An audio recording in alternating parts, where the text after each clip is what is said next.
If you've ever wondered how medieval peasants managed to survive on what seems like scraps, you're in for a fascinating journey. Forget the fancy plating and foodie hashtags we obsess over today. Medieval peasants were focused on one thing: staying alive. But as grim as that sounds, their resourcefulness in the kitchen was nothing short of impressive. Let's start with their most important staple: bread. Now, if you're imagining fluffy loaves like the ones you'd grab from a modern bakery, think again. Peasant bread was dense, dark, and often as heavy as a brick. Seriously, there's a medieval court record where someone was accused of assault with a loaf of bread, and the judge believed it because those loaves could double as blunt weapons. Forget self-defense classes. Just carry a loaf of medieval bread around and you'd be sorted. This bread wasn't just tough. It was also made from whatever grains they could scrounge up. Historians have found traces of peas, beans, and yes, even ground tree bark in medieval bread remains. Imagine being so hungry that you looked at a tree and thought, "That'll do." Talk about taking whole grain to a whole new level. Interestingly, the poorest peasants often had the most fibrous bread, which ironically would be considered a superfood by today's health fanatics. Who knew eating like a medieval peasant might be the next trendy diet craze? Roughly 80% of a medieval peasant's daily calories came from bread, which is like eating nothing but sandwiches, without the good stuff in between. Nobles had soft white bread made from fine wheat, but peasants? They got stuck with horse bread, which was originally intended for, you guessed it, horses. Imagine tucking into your meal knowing that your dinner was considered good enough for livestock. Not exactly fine dining, is it? And even getting that bread wasn't easy. Peasants couldn't just grind their own grain. They had to use the Lord's mill and pay for the privilege. Some brave souls tried to cheat the system by using secret hand mills at home. But if they were caught, the punishment was severe. And let's just say it wasn't a gentle slap on the wrist with a rolling pin. There's even a case where a peasant was fined so much for using an illegal hand mill that he likely spent the rest of his life regretting his homemade Great British Bake Off ambitions. When harvests were poor, which was depressingly common, peasants had to get creative. They mixed pea flour, bean flour, and sometimes even ground acorns into their bread. Imagine fighting squirrels for your dinner. Historians have recreated some of these recipes, and apparently acorn bread isn't that bad. But let's be honest, no one's rushing to swap out their morning toast for it. Of course, bread wasn't enough to survive on. That's where pottage came in. Pottage was their version of everything but the kitchen sink stew. Imagine a bubbling cauldron of soup that never really stopped cooking. New ingredients were added as others were eaten. Some pots of pottage could simmer for days, weeks, or even months. Forget leftovers. This was more like a medieval food recycling system. One chronicler joked that a truly ancient pottage could probably tell you stories about your grandparents if you stirred it hard enough. The ingredients? Pretty much whatever you could find. Peas, beans, turnips, cabbage. If it grew in the garden, it went in the pot.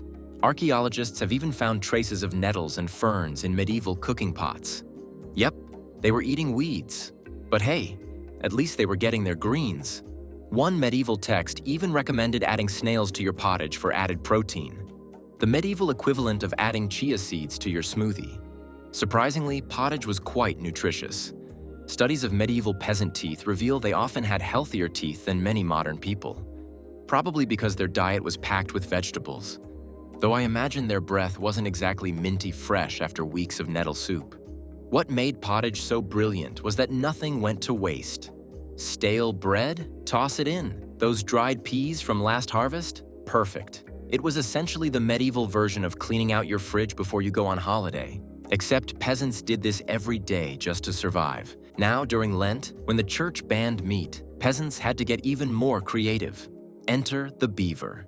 Since beavers spent most of their time in water, peasants cleverly decided they must be fish. Problem solved. Beaver tail pottage became a popular addition to the menu. Medieval problems required medieval solutions. And you've got to admire the logic. I'm guessing medieval kids spent Lent dreading Fish Fridays and the inevitable beaver surprise. Beyond pottage, fish was also crucial to the medieval peasant diet. The church's meat restrictions meant fish became a vital protein source, and this dietary shift likely saved many peasants from malnutrition, even if they didn't realize it at the time. Eels, in particular, were medieval fast food. Archaeologists have found eel bones in nearly every medieval rubbish heap, and some peasants even paid their rent in eels. One village had to deliver 82,000 eels a year to their landlord. Imagine walking up to your landlord with a bucket full of wriggling eels instead of cash. Peasants also had some pretty creative ways of catching fish. Some built wooden traps called kettles to funnel fish downstream, while others went night fishing with torches and spears, which probably looked like a medieval rave on the riverbank. And believe it or not, some even trained cormorants, those long-necked birds, to dive and catch fish for them. Imagine turning a bird into your own medieval fishing assistant. Of course, when fish wasn't an option, some peasants resorted to poaching. Hunting deer or boar was strictly forbidden unless you fancied losing a hand, or worse.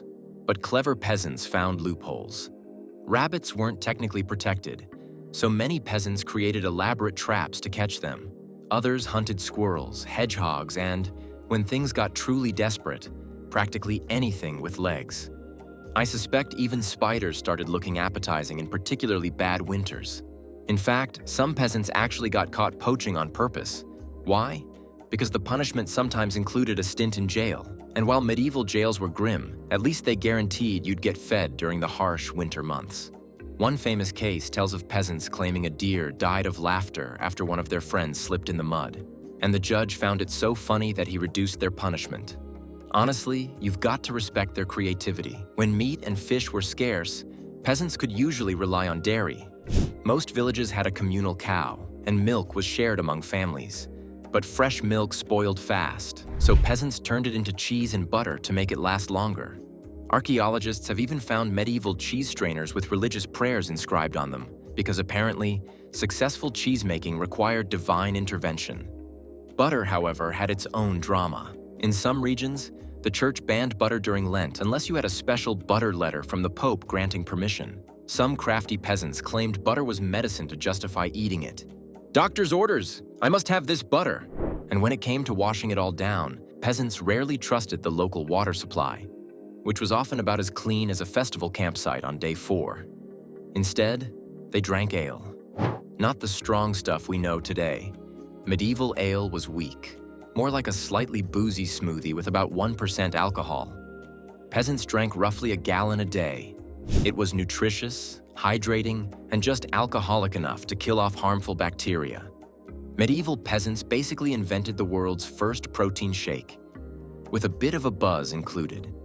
Ultimately, medieval peasants were experts at turning very little into just enough. Whether they were grinding tree bark into bread, convincing the church that beavers were fish, or claiming a deer laughed itself to death, they constantly found creative ways to survive. So next time you complain about your dinner, spare a thought for the medieval peasant. They didn't just cook to survive, they practically turned it into an art form.